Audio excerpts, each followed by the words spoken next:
ওনার রাজনৈতিক পরিবার যেটা, সেখানে নানা রকম বিশৃঙ্খলা দেখা দেবে। ওনার বৃশ্চিক লগ্নের উপরে শনির পূর্ণ দৃষ্টি রয়েছে। লড়াই, ঝামেলা, ঝঞ্ঝাট অনেক কিছু ফেস করতে হবে, এটা ঠিক কথাই। কারণ রাশির দশমে শনি আছেন, ওনার রাজনৈতিক ভাবে কিছুটা উনি চাপে থাকবে। ভোটের পর সব থেকে যেটা গুরুত্বপূর্ণ সেটা হচ্ছে কোন আসনে কে জয়লাভ করলেন। আমাদের এই রাজ্যে 42টা আসন, তার মধ্যে তৃণমূল কংগ্রেসের ভাগ্যে কটা শিকে ছিল এবং একই সঙ্গে রাজ্যের মুখ্যমন্ত্রী মমতা বন্দ্যোপাধ্যায় 2026-এর জন্য তার প্রস্তুতির কতটা তিনি সেরে রাখতে পারলেন, এই সব কিছু নিয়ে কথা বলবো। জ্যোতিষশাস্ত্র কি বলছে, জ্যোতিষের নিরিখে আমাদের সঙ্গে এই মুহূর্তে রয়েছেন বিশিষ্ট জ্যোতিষী Shri Shyamal Bhattacharya, founder chairman of institute of oriental studies and research. আপনাকে স্বাগত জানাই আজ তাক বাংলায়।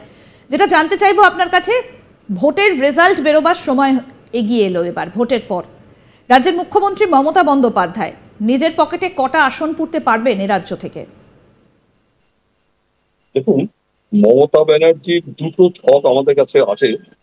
ওনার টাইম অনুযায়ী উনি একটা বলেছেন 5 অক্টোবর 1955, এটা ওনারই বলা। আর আমরা একটা কালেক্ট করেছিলাম 5 জানুয়ারি 1955।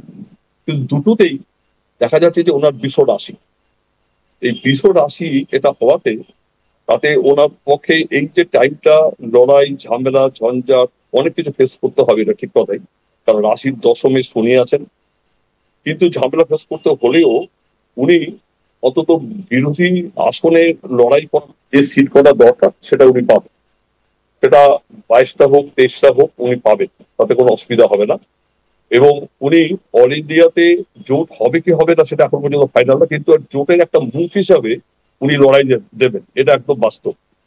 সুতরাং সেই হিসাবে মমতা ব্যানার্জির বর্তমান সময় ঝামেলা ঝঞ্ঝাট থাকলেও, কারণ শনি বর্তমানে যেখানে আছেন, কারণ ওনার বৃশ্চিক লগ্নের উপরে শনির পূর্ণ দৃষ্টি রয়েছে, যার জন্য এর আগে আমি বলেছিলাম যে ওনার নিজের শারীরিক ভাবে এবং বিশেষ করে ওনার রাজনৈতিক পরিবার যেটা, সেখানে নানা রকম বিশৃঙ্খলা দেখা দেবে। সেটা কিন্তু হচ্ছে, আমরা দেখেছি যে 21শে মে পর্যন্ত নানা রকম বিশৃঙ্খলা হয়েছে এবং দল থেকে 2-1 নেতৃস্থানীয় লোক বেরিয়েও গেছে। এটা নিয়েও ওনার দলের মধ্যে অনেক অশান্তি ঝামেলা হয়েছে। সুতরাং যত ঝামেলা যাই থাক না কেন, বর্তমানে ওনার রাশির মধ্যে বৃহস্পতি ট্রানজিট করেছেন এই 21শে মে পরে। সেই হিসাবে বৃহস্পতি বক্রি আছেন, সবই ঠিক, কিন্তু তাহলেও ওনার রাজনৈতিক ভাবে কিছুটা উনি চাপে থাকবেন। চাপে থাকলেও দিল্লিতে মানে ইন্ডিয়া জোটের কিন্তু একটা বিশেষ মুখ উনি থাকবেন এবং সেখানে উনি নেতৃত্ব দিতে পারবেন, এটা আমার মনে হয়। তাতে কোনো অসুবিধা হবে না। এ রাজ্য থেকে কটা আসন পেতে পারে তৃণমূল কংগ্রেস, কি মনে হচ্ছে? আমার তো মনে হয় ওনার যে আসনের যেটা সংখ্যা, যে রাজনীতি অ্যাকর্ডিং অ্যাস্ট্রোলজি অনুযায়ী, আমার মনে হয় 23-24টার বেশি আসবে না। 23-24-এর বেশি আসবে না? না, সেটা পাবে না। 23-24টাই ম্যাক্সিমাম পাবে। আচ্ছা, আমার তো ধারণা সেটা গেল। হরস্কোপ অনুযায়ী যা দেখতে পাচ্ছি আমি, তাতে 23-24টাই আসন পাবেন। আমরা 2024-এ ঠিক যে সময়ের মধ্যে দিয়ে যাচ্ছি, 2026-এ ঠিক এই সময়ই রাজ্য বিধানসভার ভোট হবে। এই যে এই মাঝের সময়টা দলের ওপর কতটা নিয়ন্ত্রণ রাখতে পারবেন মমতা বন্দ্যোপাধ্যায়? দেখুন, এটা এই যে চাপটা থাকবে ওনার ওনার নিজের মেষ লগ্ন, সুতরাং ওই সময় কিন্তু ওনার যথেষ্ট চাপ থাকবে এবং যথেষ্ট লড়াই ওনাকে দিতে হবে। দিয়ে মানে শেষ পর্যন্ত উনি রক্ষা করতে পারবেন আমার মনে হয়। কারণ ওই সময় যত চাপ থাকুক না কেন, ওনার অন্যান্য গ্রহ পজিশন ভালো থাকার জন্য উনি কিন্তু একটা জায়গায় নেতৃত্ব দেবে। কিন্তু যে পরিমাণে সিট বারবার কথা, আমার মনে হয় না সেটা পাওয়া যাবে। কারণ ওই সময় ধরো রাজনৈতিক পরিস্থিতি বা বিশেষ করে হরস্কোপ অনুযায়ী প্ল্যানেটারি পজিশন 2026-এ কিরকম হবে, এই মুহূর্তে সেগুলো না দেখলে বলা যাবে না। কিন্তু চাপ যথেষ্ট থাকবে, এটা বলা যেতে পারে। 2026 শারীরিক অবস্থা কি এইরকমই যাবে? আমরা কিছুদিন আগেও দেখলাম যে উনি বাড়িতে পড়ে গিয়েছিলেন, কপালে কেটে গিয়েছিল, স্টিচ করতে হয়েছে, রাতে হাসপাতালে গিয়েছিলেন।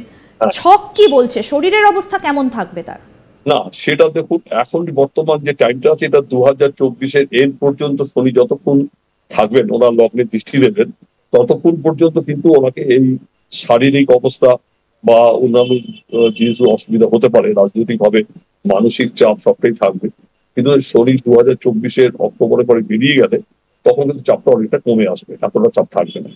আচ্ছা, একটা প্রশ্ন যেটা বারবার উঠে আসছে সেটা হচ্ছে যে সম্পর্ক, কেন্দ্রের সঙ্গে রাজ্যের সম্পর্ক। মমতা বন্দ্যোপাধ্যায়ের সঙ্গে প্রধানমন্ত্রী যদি নরেন্দ্র মোদী আবার হন, তাহলে নরেন্দ্র মোদীর সঙ্গে মমতা বন্দ্যোপাধ্যায়ের সম্পর্কের সমীকরণটা কেমন থাকবে, তার ছক কি বলছে, জ্যোতিষশাস্ত্র কি বলছে? এবং ছকে যাই থাক না কেন, উনি মুখ্যমন্ত্রী, উনি মোদী হচ্ছেন প্রধানমন্ত্রী। এটা কিন্তু একটা রাজনৈতিক কারণ হোক, যে কারণেই হোক, এই সম্পর্কটা তাদের রাখতেই হবে। রাজনীতি কারণের মঞ্চে দাঁড়িয়ে যেটাই বলুক না কেন, সেটা তো আর রাজনৈতিক লড়াই হতে পারে। কিন্তু মমতা ব্যানার্জির মতো মানসিকতার লোক, উনি যেটা মুখে বললেও, ওরা কিন্তু মানসিক, আমরা যতটা দেখেছি কারণ ছক অনুযায়ী, বাইরের যত আস্ফালন থাকুক না কেন, মনটা কিন্তু ওনার খুব নরম।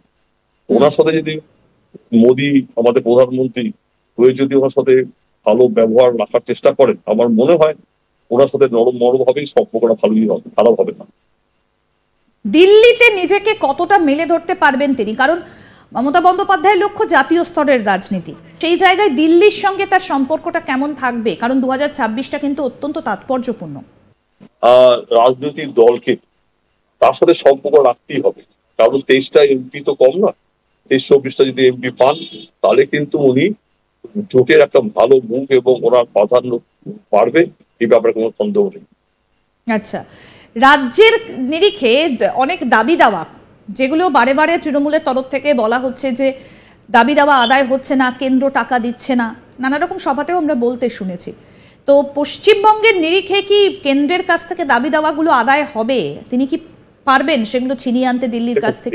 এটা কোনো হরস্কোপ বা কিছু নয়, এটা রাজনৈতিক সম্পর্কটা যদি ভালো হয়, তাহলে কিন্তু দেখবেন যে কোনো ভাবেই হোক সে জিনিস আদায় করা কোনো অসুবিধা নেই।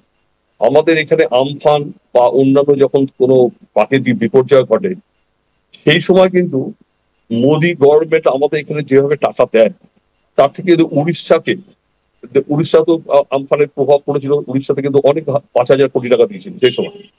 এই যে দেওয়াটা, এটা সম্পর্কটা পরে কিন্তু নির্ভর করে। যেহেতু উড়িষ্যার মুখ্যমন্ত্রীর সাথে আমাদের মোদীজির ভালো সম্পর্ক, এই সম্পর্কের ভিত্তিতে কিন্তু দেওয়া নেওয়া চলে। সুতরাং এইখানে যেহেতু মুখ্যমন্ত্রীর সাথে একটা সম্পর্কটা একটা অন্যরকম প্রভাব রয়েছে, যার জন্য কিন্তু এই পাওনাটা নিয়ে এই গন্ডগোল লড়াইটা আছে। উনি যদি লড়াইটা মেনে নিয়ে যদি রাজনৈতিক ভাবে ওনাকে সাথে অ্যাডজাস্ট করতে পারে, তাতে কিন্তু পশ্চিমবাংলার আর্থিক উন্নতি হবে আমার মনে হয়।